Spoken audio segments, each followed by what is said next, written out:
পৃথিবীর ভিতরে একটা জায়গা আছে যেটা উত্তপ্ত লাভা, এখানে লাভা আছে। পৃথিবীর ভিতরটা কিন্তু গরম, উপরেরটা আমরা যদিও দেখি এরকম শিলা পাহাড় ইত্যাদি, পৃথিবীর ভিতরে কিন্তু আছে লাভা, যেটা সবাই মোটামুটি জানেন। এর ভিতরে একটা জায়গা আছে, ইনার কোর বলে জায়গাটাকে, একদম ভিতরে।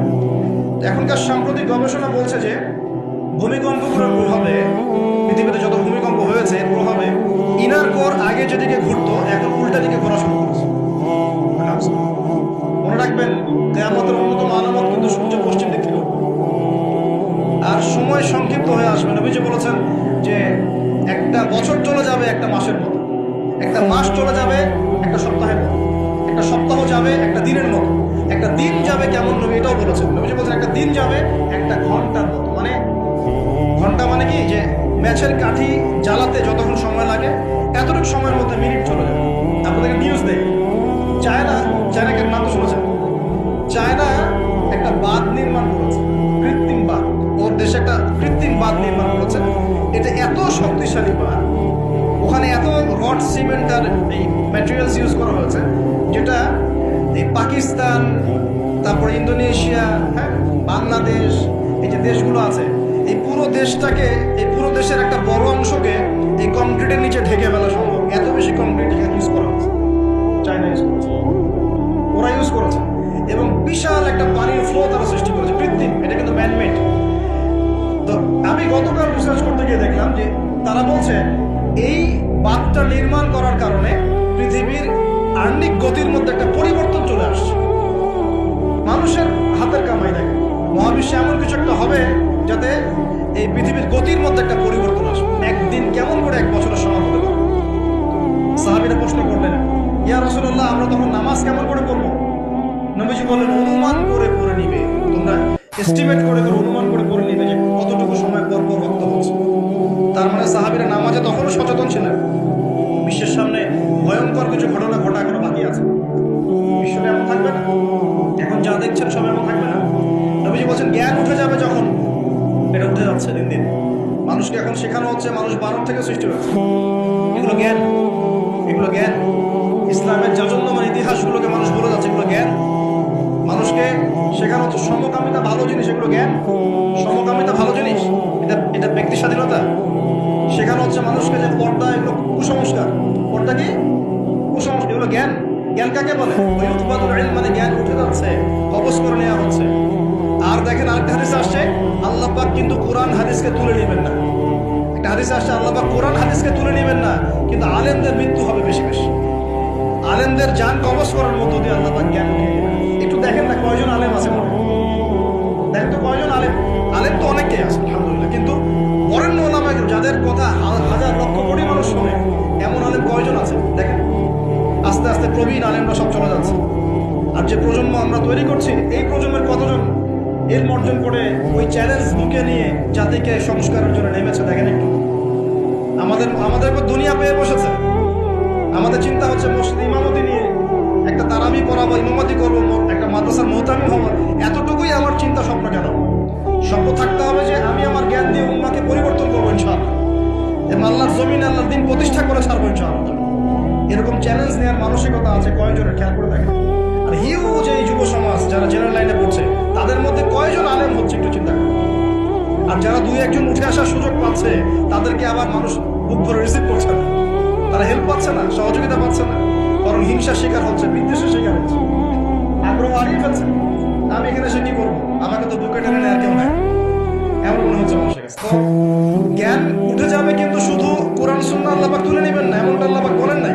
আল্লাহ বলেছেন, তার নবীর মাধ্যমে জানিয়েছেন যে আলেমদের মৃত্যু হবে, সংখ্যা কমে যাবে। সংখ্যা বেড়েছে না কমেছে? আল্লাহ পাক আমাদেরকে বোঝার তৌফিক দান করুন। আমরা এখন আলেম হই নাই, যে শব্দগুলো আমাদের সামনে ইউজ করা হয়, কসম আল্লাহর, এগুলোর সাথে আমাদের কোনো সম্পর্ক। এখন আমরা শুধু তালেবে ইলম আছি।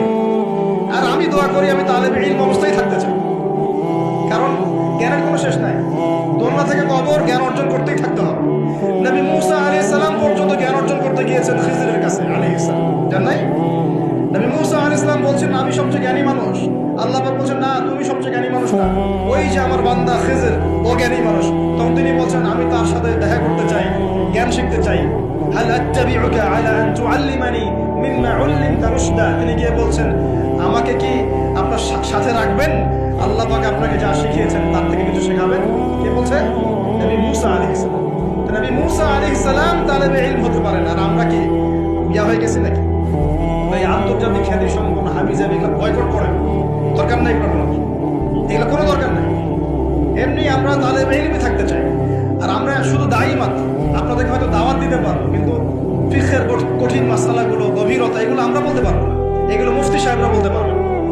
তো বরেণ্য ওলামায়ে কেরামদের সংখ্যা কিন্তু কমছে। আমরা দোয়া করি আল্লাহ পাক সমস্ত মাজলুম ওলামায়ে কেরামকে মুক্তি দানের ব্যবস্থা করুন, এবং আল্লাহ পাক বাংলার জমিনে আলেমদেরকে দিয়ে ভরিয়ে দিন ইনশাআল্লাহ।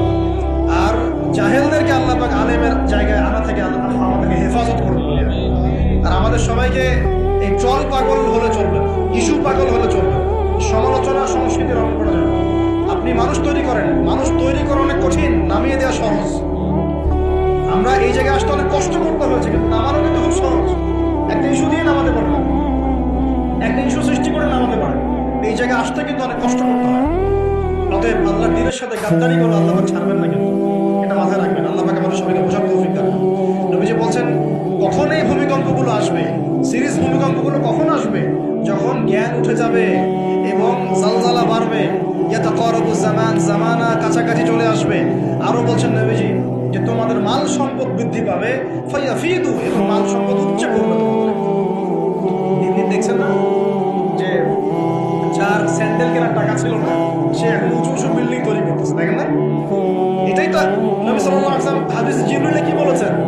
ওয়ানজারুল হুফাতাল উরাতাল আলাতা রিয়া আশ-শাই ইয়াতাতাওয়ালুনা ফিল বুনিয়ান। নবীজি বলেন কিয়ামতের অন্যতম নিদর্শন হচ্ছে সমাজের নগ্ন পদের খালি গায়ের রাখাল শ্রেণীর মানুষ উঁচু উঁচু বিল্ডিং নির্মাণের প্রতিযোগিতা করবে।